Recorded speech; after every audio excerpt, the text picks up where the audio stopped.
Hello, everyone, and welcome to my presentation entitled, Don't Be Duped by Fake News, Understanding the Impact of Dairy on Health. My name is Dr. Tracey McElwee, and I'm a professor at the University of Arkansas at Little Rock. Below my picture, you will notice my contact information so you can connect with me. My educational background consists of the following. I completed my bachelor's in 2008 from the University of Mississippi, master's degree in 2011 from the University of Alabama, and I completed my PhD in 2015 from the University of Texas at Arlington. I am a licensed master level social worker in the state of Arkansas, and I am a Wellness Forum Health Food Over Medicine certified instructor. On November 1st, 2019, I, like the other 80% of African American women, was diagnosed with uterine fibroids.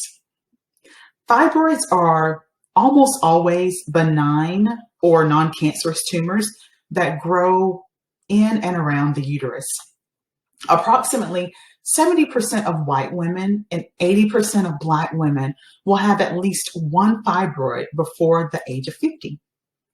Fibroids tend to be asymptomatic, but when symptoms do occur, they tend to manifest as heavy menstrual bleeding, pelvic pain, abdominal distension, pelvic pressure, discomfort, urinary frequency, urgency, and even subfertility. As I searched the internet and scholarly literature for solutions to fibroids, I came across well-intentioned fibroid programs. Those programs paint a picture that if you consume the right diet, that is the diet that aligns with their program, take herbs, supplements, meditate, exercise, and etc., you can shrink and rid yourself of fibroids. However, none of their information was ever supported by clinical evidence. However, this is what I did find scholarly support for. Women who exercise 7 or more hours a week do seem to have lower risk of having fibroids than women who exercise less than 20 minutes a day.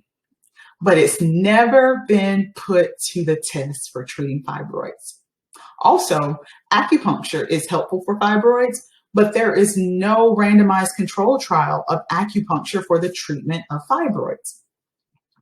In one of the largest studies of diet and fibroids by Chiafarino and colleagues, they found that fibroid tumors were associated with beef and ham consumption, but a high intake of green vegetables seemed to have a protective effect. They figured that the association between estrogen levels, diet, breast, and endometrial cancers might help us understand the effect of dietary factors on the risk of fibroids.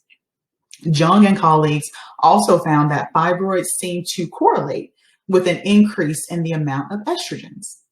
So around this time, the topic of estrogen seemed to emerge again and again and again in the literature. Here is an example of one study that I found on the topic of estrogen. The researchers in this study went to several grocery stores, and they were not looking for any particular brand of milk, but they measured milk and they found that all milk purchased had traces of estrogen and estrogen metabolites. While skim milk had the smallest amounts of free estrogens, it was the most powerful. Most people think that the most dangerous thing in milk is fat, but even when the fat is removed, estrogen still remains. Well, why is that? I'm glad you asked. Because cow's milk comes from pregnant and lactating cows. A study conducted by Piper and colleagues in 2016 found that of those they surveyed, about 51% did not know that milk contains hormones. I also located another study that reported when estrogen was present in very small levels, there was still a chance for promotion of tumor growth. Before I switched to a plant-based diet,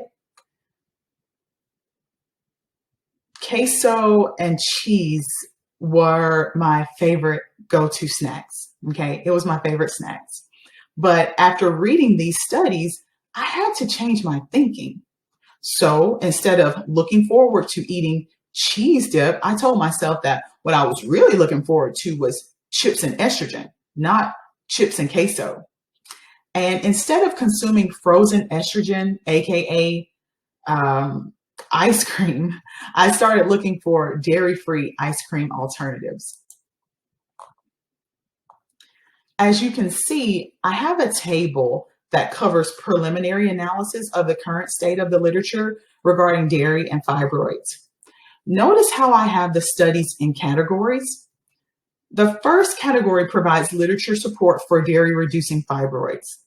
The second column provides support for dairy being a risk factor for fibroids. And the third column's studies found no association between dairy and fibroids. Wise et al. Found that eating more dairy may reduce one's fibroid risk. Cambridge et al. Found that the importance of exercise, consumption of high fiber foods, green tea, and the use of high dairy intake are positively linked to a reduced occurrence of fibroids. Swain and colleagues discovered that consumption of dairy products were independent risk factors for the occurrence of fibroids. Gao and colleagues found that frequent milk consumption is an independent risk factor for fibroids. And the other three studies, when referencing dairy, found no association between fibroids and dairy. As you can see from these studies, more research, such as clinical trials, is needed on this topic. So, after spending some time in the scholarly literature, I wanted to gather more information that was geared towards a lay audience on this topic. Do you all remember this Time magazine cover page that encouraged people to eat butter? There's no doubt that this cover page caught the eyes of many people. And they also stated the case for butter just got stronger based on a study. And the study that they were referring to is the systematic review that I have for you on the slides. The title is A Systematic Review and Meta-Analysis of Butter Consumption and Risk of Cardiovascular Disease, Diabetes, and Total Mortality. When those studies from the systematic review and meta-analysis were pulled together, each daily serving of butter was associated with a 1% higher risk of death. Now, this is the same study that Time magazine used to support its case that butter is back. Needless to say, this garnered a lot of attention, so much so that the American Heart Association released a presidential advisory in 2017 to make a very clear statement. They said the main sources of saturated fat to be decreased are dairy fat, aka butter, beef, pork, and a few other oils. Misreporting by the media is not new. Most reporters writing articles about health-related issues have no training in health-related fields. Many reporters are writers, but they're not scientists or medical professionals. The information they share is often from biased information provided by drug and device makers and medical organizations. Sometimes they may feel compelled to give both sides of the story rather than the side supported by the most evidence. I said all that to say, I don't want you to be duped by fake news. When it comes to your health and knowledge of just general information, I want to equip you with at least a few tools that will help you spot fake health information or inaccurate health findings. Or at least this information will alert you to the fact that you may need to, as Karl Popper says, assume that what you are hearing and reading may not be correct until proven otherwise. Here are some things to consider when evaluating information. Number one, study designs. Are those studies well reported? Number two, have the study's results been replicated? Number three, are there conflicts of interest? And number four, how much weight will you give to the results? So, number one, consider the accuracy of the study. Study design and many other factors can result in findings that are meaningless or inaccurate. For example, study results could show correlation and not a cause and effect relationship. Correlation does not mean causation. Correlation means that two factors coexist, but it does not mean that one causes the other. Causation means that researchers found that changes in one variable they measured directly caused changes in another in the other variable.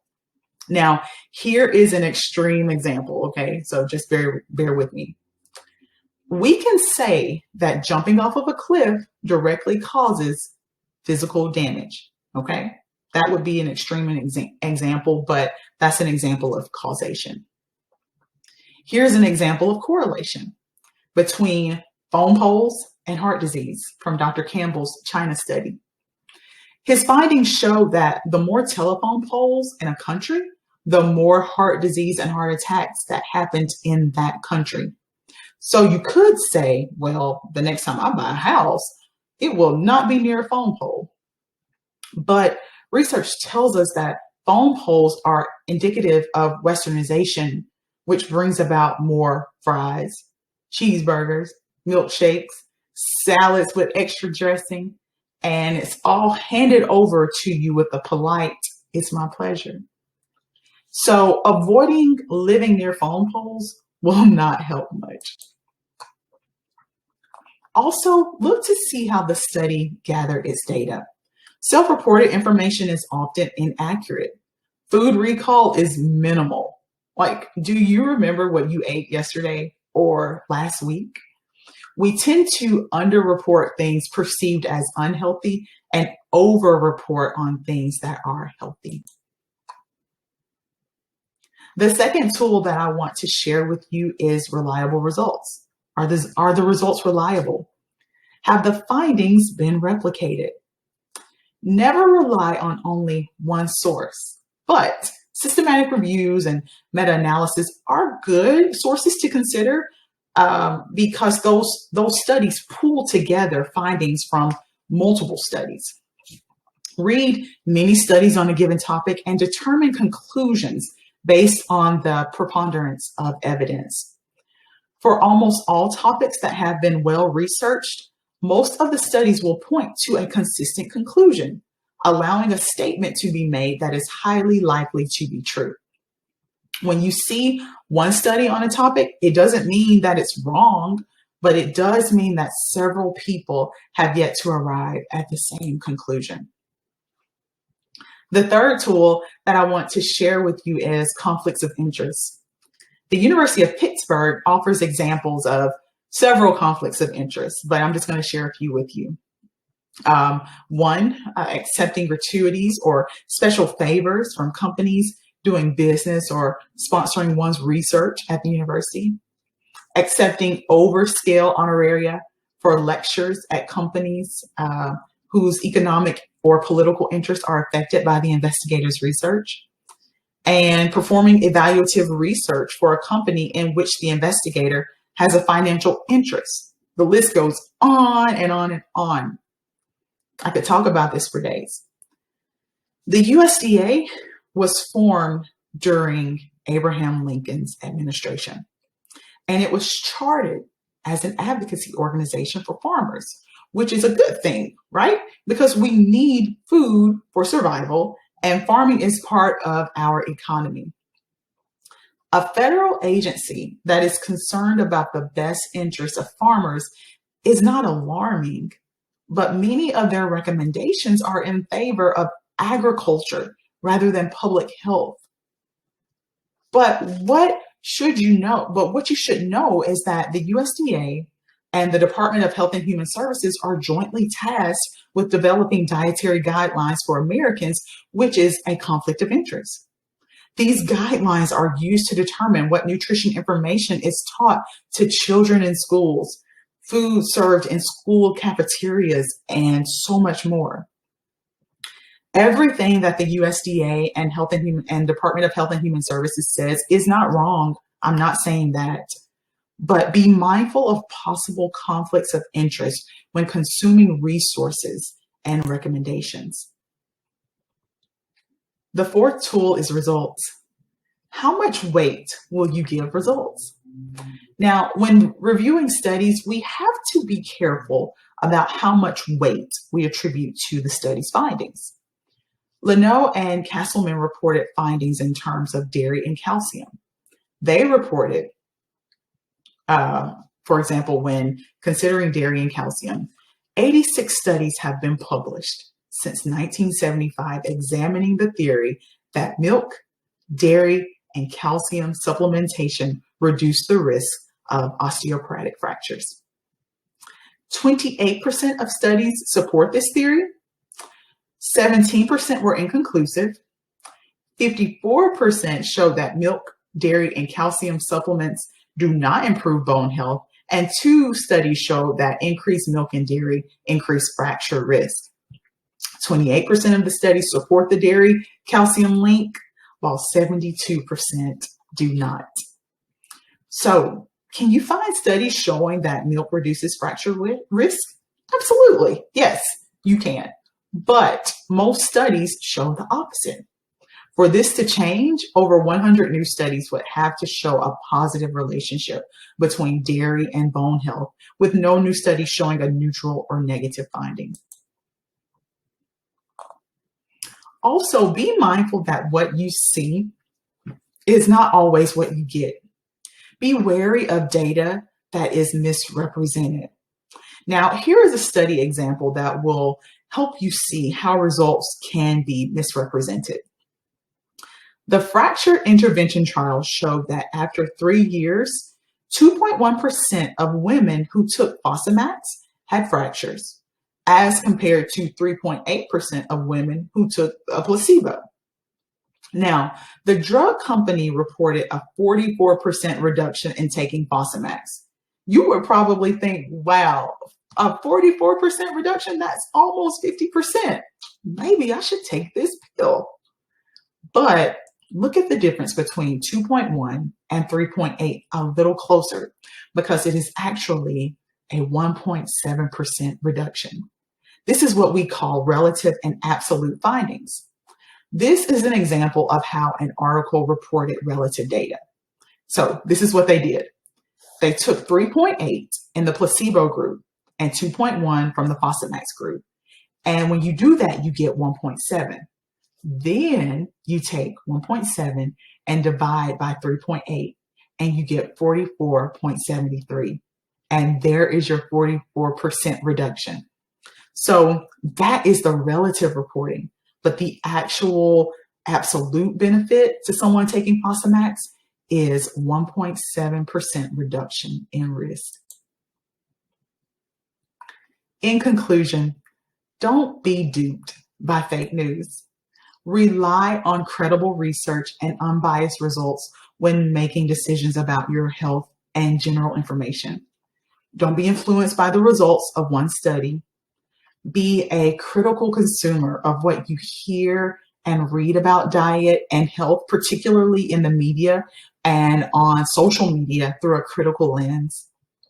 Always retrieve the original study when possible, which will detail the study's absolute and relative results, the design, funding, length of the study, statistical significance, and so on. Assume that what you are hearing and reading may be fake news until proven otherwise. Thank you so much for your time.